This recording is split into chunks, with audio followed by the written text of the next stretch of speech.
Top 10 eternas promesas de la pelota. Muy buenas y bienvenidos a este vídeo en el que voy a nombrar las que para mí han sido las 10 eternas promesas de la pelota más grandes de este siglo.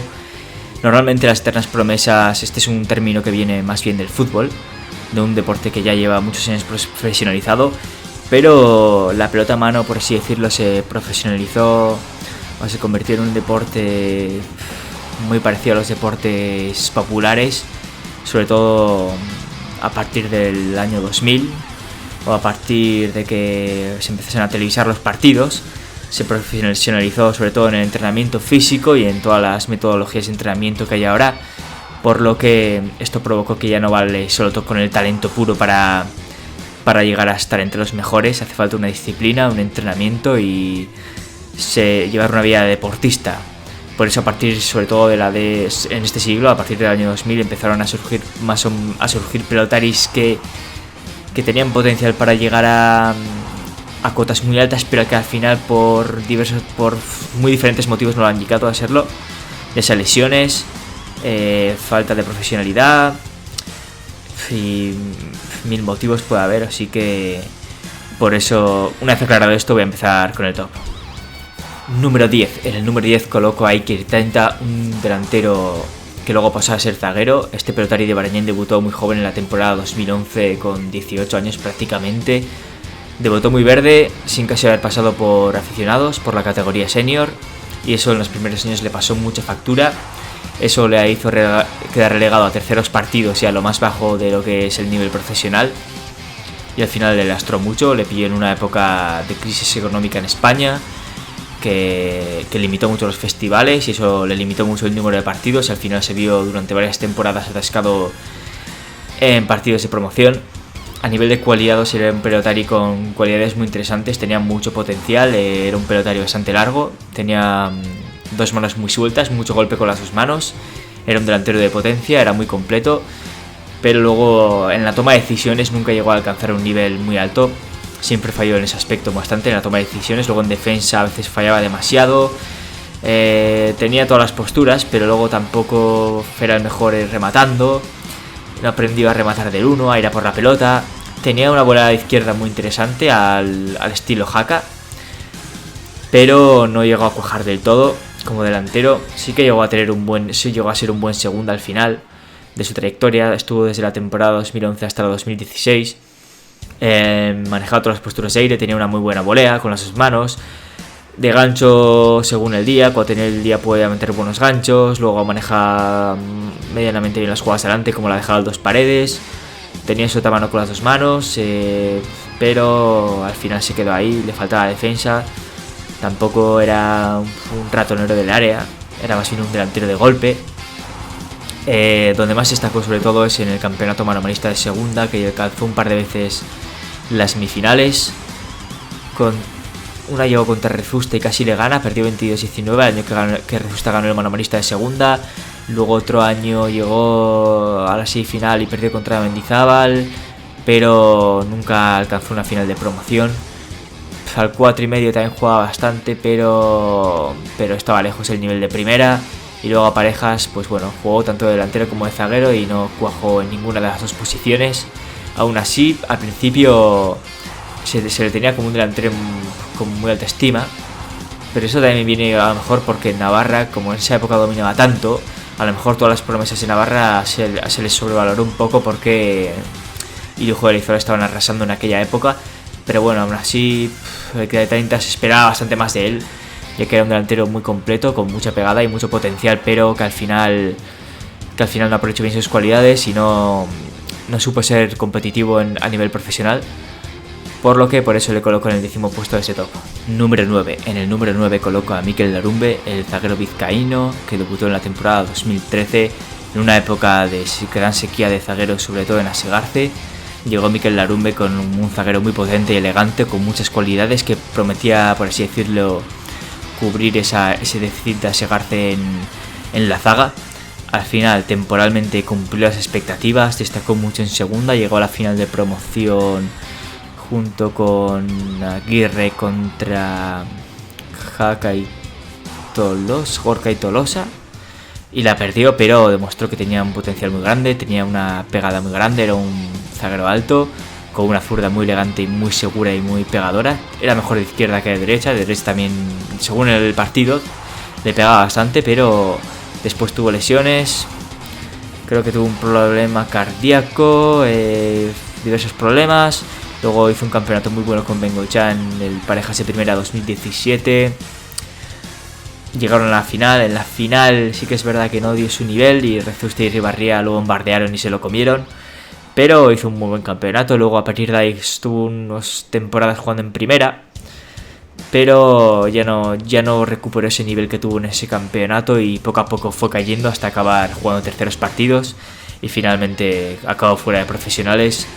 Un zaguero que a nivel de cualidades era superior a zagueros como Imaz o muchos otros, pero que a nivel de juego al final no dio el nivel y por lo que sea no triunfó. Se desconoce el motivo, pero al final no mantuvo ese nivel, por lo que por eso pongo a Mikel Laurumbe en el puesto número 9 de este top. También perdió otra final con Rico contra Jaca Tolosa, o sea que perdió 2 finales de promoción seguidas, pero ahí demostró que tenía un nivel muy grande, por lo que eso es todo lo que tengo que decir sobre Mikel Laurumbe. Número 8, Víctor Esteban. Víctor, ya dije en mi top de pelotaris favoritos que es mi pelotari favorito, pero hay que decir la verdad que no ha llegado a lo que prometía o a lo que potencialmente se veía que podía llegar. Que podía ser un pelotari asentado en primera, pero finalmente no lo ha conseguido. Se ha quedado a las puertas y por eso es un pelotari interesante de analizar el por qué no ha llegado, ya que es un pelotari que se nota que entrena mucho sus puntos débiles como la izquierda, que entrena mucho el remate de gancho, que es muy implicado, que entrena muchísimo, que se ha preparado muy bien físicamente, pero que al final no ha llegado por diferentes motivos. Y en este caso la falta de profesionalidad no creo que sea el motivo, más bien es que al tener ese déficit en la izquierda en su juego le hace ser muy regular, tiene puntos muy fuertes como esa derecha o esa capacidad rematadora para hacer un juego muy acelerado y agresivo, pero cuando el partido requiere un ritmo más pausado de pelotear en largo, pues ahí sufre mucho con la izquierda o de defender el choco, por lo que yo creo que por eso al final ha tenido tantas irregularidades, siendo capaz de lo mejor y de lo peor, y creo que por eso al final no ha llegado a lo que prometía. Luego es verdad que en el año que le pusieron en primera como titular con Albisu, al sexto partido lo quitaron, ganó el primero y creo que perdió los 5 siguientes, y ya ahí le rompieron mucha confianza. Seguidamente perdió 22-21 un partido contra Retegibi que lo tenía prácticamente ganado, y a partir de ahí se fue minando un poco su relación con Asegarce o Baiko, por así decirlo.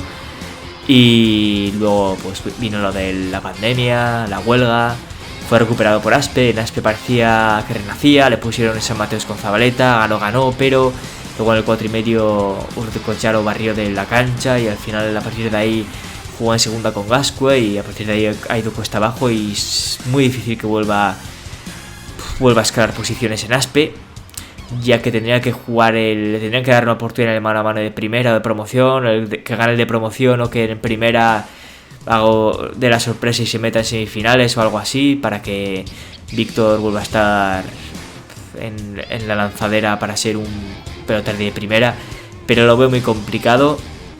Y al final eso, se quedó en la orilla de ser un pelotari de primera prácticamente, pero cuando llegó no supo mantenerse. Tuvo eliminaciones muy dolorosas en el mano a mano y el 4,5 de primera. Perdió partidos muy fáciles contra Ezcurdia en el 4,5. Me acuerdo de una eliminatoria de octavos contra Altuna en el mano a mano que perdió 22-3. Y yo creo que eso le lastró mucho. Y por eso pongo a Víctor en el octavo puesto de ese top como el delantero riojano que parecía que podría cubrir el hueco de Titín en la pelota riojana, pero que al final no lo ha conseguido. Pero bueno, al final ahí están Darío y Zabala, que sí que pueden llegar a ser referentes de la pelota riojana. Luego Darío ya lo es. Luego en el puesto número 7 puesto a Kepa Peñarraicano, el zaguero guipuzcoano que prometía mucho en la primera década de este siglo. Un zaguero guipuzcoano que surgió en la época en la que los navarros dominaron por completo el panorama de la pelota, y en el que prometía ser un zaguero de referencia al nivel de Vejino, Pachi Ruiz o Beloki en Asegarce, pero que al final fue muy regular. Se veía que tenía una gran fuerza, un gran golpe con las dos manos. Luego era una monista muy buena, no, era muy lento, pero era gozaba mucho y era muy luchador en el mano a mano. Ganó el campeonato de segunda del año 2003 contra Berraondo 22-9. Luego en una eliminatoria de cuartos contra Irujo le puso contra las cuerdas 22-15, pero le dio mucha guerra y hizo que Irujo prácticamente le tuvo en tantos muy largos defendiendo de aire desde el 6, y fue una eliminatoria bastante espectacular. Luego a parejas no supo mantener esa consistencia y al final acabó en la temporada 2011 jugando en segunda, pero ya no volvió a ser el de antes. Luego fichó por Aspe, pero en Aspe no emuló lo que hizo en Asegarce, y por eso Peña Garicano se merece el séptimo puesto de este top. Número 6, Mikel Idoate. En esta ocasión el sexto puesto se llevó a Idoate. El hecho de que sea una eterna promesa se debe sobre todo a la lesión de mano que le hizo retirarse de la pelota en la temporada 2015. Fue un pelotari que debutó en la temporada 2010, ganó el 4,5 enseguida, y enseguida se destapó como una de las grandes promesas de la pelota navarra. Luego en el mano a mano del 2011 llegó a semifinales y dio un sorpresón brutal, ganando un montón de rivales complicadísimos como González, Asier Olaizola o el mismo Beloki, aunque Beloki estaba para retirarse, pero bueno. Luego en la 2012 volvió a llegar a semifinales. En la 2013 le derrotó a Urruticoechea, pero le dio mucha guerra. En la 2014 volvió a las semifinales, perdió contra Retegui. Prometía mucho, sobre todo en los duelos individuales. Era muy duro, muy fuerte físicamente, zurdo, con una bola muy buena, sabía acabar el tanto adelante. No era el mayor artista, pero sabía acabarlo adelante. Y al final prometía mucho, pero su carrera se vio truncada y no era un pelotari de la generación más o menos de Urruticoechea o Ezcurdia y Zabaleta, más o menos de esas edades. Ezcurdia, Urruti y Zabaleta, por ejemplo, han triunfado, han conseguido chapelas de primera, y Idoate se quedó por el camino, al igual que Jaun Arena, aunque por diferentes motivos. Por eso Idoate se merece el sexto puesto de este top. En el quinto puesto coloco a Iñaki Esain, el delantero navarro, un delantero que comenzó muy fuerte en profesionales, prometiendo muchísimo. Ganó el mano a mano de segunda del 98 contra Batiola por 22-3 en el 10 en la Brit. A partir de ahí pues jugó bastantes estelares. Ganó el campeonato del 4,5 navarro del año 2003 contra Barriola 22-21 en un partido muy igualado, muy ajustado lógicamente, pero no consiguió asentarse en primera. Fue un pelotari muy crítico con la empresa, muy reivindicativo, que no se callaba y que, bueno, era, en ese sentido es en parte aplaudible su valentía, pero al final eso le perjudicó y acabó jugando terceros partidos hasta rescindir su contrato con Asegarce y acabar jugando en empresas menores como Garce. Pero por eso pienso que Iñaki Esain se merece el quinto puesto de este top. En el cuarto puesto pongo a Oyer Cearra, un zaguero muy completo, es por así decirlo una versión de Esquiro pero con algo más de golpe, con una zurda de oro, gozaba muchísimo, muy pelotari, rápido, campeón manomanista de segunda en la temporada 98 contra Mínguez por 22-6.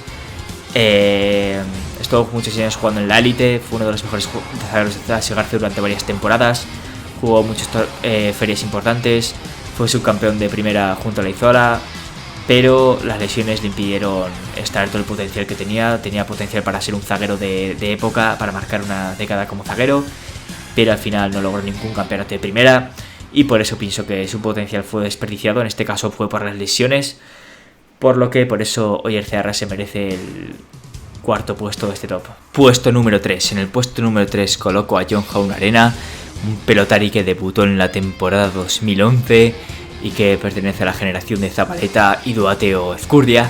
Fue de esas generaciones el pelotari que más prometía, un pelotari que arrasó en categorías inferiores, que tenía un golpe brutal tanto con las dos manos y sobre todo con la izquierda, tenía una zurda de hora bote. Luego de aire aprendió a jugar, a tener una buena volea, aprendió a entrar más o menos de aire, pero la razón de que se quedara en una eterna promesa principalmente fue por el mal de manos y también porque no aprendió el juego de aire, el juego moderno que requería la generación en la que él llegó a la pelota a mano. A lo mejor en décadas anteriores Jaun Arena hubiese sido un campeón manomanista y de todas las modalidades brutal, pero en la generación en la que debutó pues el juego ya requería unos aspectos técnicos, sobre todo en el juego de aire, que él no manejó, que no le aprendió a manejar a la perfección. Fue un caso contra el de Oriol de Urticochea. Urticochea y Jaula Arena, cuando debutaron, eran pelotaris muy parecidos, dos pelotaris delanteros altos de mucha pegada con las dos manos, que hacían mucho daño a bote, pero Urticochea se supo adaptar a ese juego de saque remate, supo aprender a rematar de aire, pero Jaula Arena no consiguió ese nivel y por eso Jaula Arena se quedó entre primera y segunda categoría. Debutó y empezó muy bien en profesionales. En el segundo año ya ganó los 3 chaperas de segunda seguidas, las 3 en el mismo año, algo que no ha conseguido nadie en la historia todavía.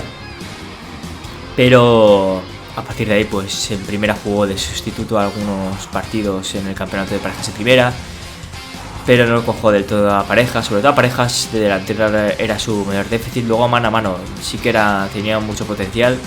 Alcanzó los cuartos de final en un par de ocasiones. En la primera vez que los alcanzó fue contra Bengoechea. Bengoechea le ganó con cierta solvencia y luego lo alcanzó alcanzó esa fase otra vez contra Urticochea en la temporada 2015, pero Urticochea lo barrió de la cancha. Precisamente Urticochea, un pelotari muy parecido a él, pero que Urticochea aprendió a dominar el juego de aire, sobre todo el remate de aire, el gancho de izquierda, y con ese recurso derrotó 22-5 a Jaula Arena. Y ahí vio Jaula Arena que no le daba para llegar a ese nivel, que necesitaba mejorar mucho su juego de aire, y por eso al final de su carrera pues acabó como zaguero.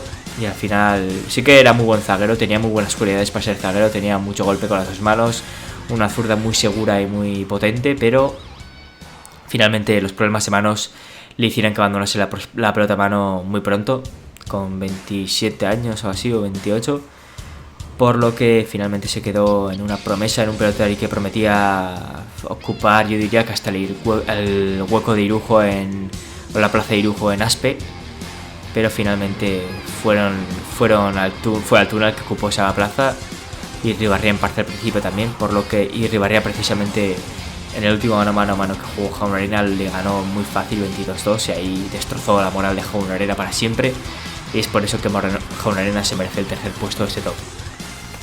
Puesto número 2, Iñaki Artola. Iñaki Artola es un pelotari que está en activo y que puede revertir esta situación, pero de momento se está quedando en eterna promesa. Fue un pelotari que debutó en la temporada 2014 después de haber destacado muchísimo en aficionados y en categorías inferiores. Un pelotari, un atleta brutal, físicamente de los pelotaris más preparados que existen, muy rápido, muy potente de piernas, con mucho golpeo con las dos manos, ejecuta las jugadas de aire a mucha velocidad, pero que técnicamente no es el más tiene la técnica más depurada. Muchas veces no goza del todo la pelota, sobre todo de aire, de volea, muchas veces le cuesta gozar. Con el gancho no tiene mal gancho, pero a veces le cuesta gozar. No es el pelotari más elegante en sus golpeos, y pues yo creo que por eso comenzó muy fuerte. En la temporada 2014 debutó, enseguida le ganó una final del 4,5 de segunda Altuna. Enseguida jugó el parejas de primera, el mano a mano de primera, el 4,5 de primera. Ha jugado un montón de campeonatos en primera, pero nunca ha llegado. Sí, llegó a una final del mano a mano, en un mano a manista en el que faltaba el mano a manista 2021, no 2020. Sí, el 2021, en el que faltaban muchas figuras como Haka o Urticochea y Ribarría, pero llegó a la final, pero no la puede jugar lamentablemente. Pero aún así, en general, en los campeonatos de primera ha dado buen nivel, pero no es suficiente como para llegar a las rondas de semifinales y la final. Sí que es verdad que con Albisu llegó a un par de semifinales en parejas, pero en la final, en el momento decisivo, no dio el do de pecho y no consiguió clasificarse a ninguna final. Llegó a una de mano a mano, pero no la puede jugar. Luego en el 4,5 ha tenido resultados bastante pobres. En primera ha alcanzado varias veces la liguilla de cuartos, pero más allá de eso no tiene para lo que prometía ser Artola, el Irujo guipuzcoano, por así decirlo, el Irujo de Asegarce, de esa generación dorada de la pelota guipuzcoana. Era junto a Altuna el que más prometía, incluso al principio era el que más destacaba, pero luego Ribarría, Refusta, Haka o Altuna le han pasado por encima. Artola todavía no ha conseguido ninguna chapela de primera, ha llegado a una final del 4,5 de Navarro, que perdió contra Altuna, y llegó a la final del mano a mano 2021, que al final no pudo jugar lamentablemente. Y veo muy difícil que alcance otra final, pero todavía está tiempo de... Tiene 28 años y todavía está tiempo de revertir la situación. Y en el puesto número 1, como no, y de forma indiscutible, pongo a la gran eterna promesa de la pelota, Mikel Goñi. Probablemente el pelotari con mejores cualidades para jugar a pelota, tanto en potencia como en técnica. Técnicamente era sobresaliente, un nivel excelso.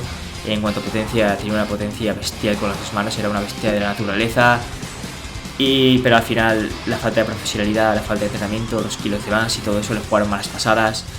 Muchas salidas nocturnas, muchas polémicas, proletario muy polémico, muy querido, con mucha casta que llevaba mucha gente al frontón, pero que al final no cuajó del todo. Jugó muchos años en primera, jugó muchos estelares, muchísimos campeonatos en primera, fue campeón del cuatrimestre Navarro contra Armendariz en la temporada 2002, jugó desafíos contra Beloki y Barriola y los derrotó en desafíos mano a mano. Mano a mano alcanzó los cuartos de final bastantes veces, luego llegó a una semifinal que no pudo jugar por problemas extradeportivos y que probablemente en la temporada 2002, en el punto álgido de su carrera, en esa semifinal que tenía que jugar contra Beloki, probablemente la hubiese ganado y luego quién sabe si lo hubiese ganado la final a Barriola, pero al final fue un pelotari que tenía el potencial para ser una figura gigantesca al nivel de Irujo de Olizola prácticamente, y al final se quedó en mucho menos de lo que podía haber logrado. Es el ejemplo perfecto del talento desperdiciado en la pelota a mano, por así decirlo, como un Maradona de la pelota a mano, un Guti de la pelota a mano, haciendo un paralelismo con el fútbol. Y por lo que este ha sido el top 10 de los que para mí han sido las 10 mayores eternas promesas de la pelota en este siglo. Dale a like, suscríbete si te ha gustado el vídeo. Eso ha sido todo, un saludo y hasta la próxima.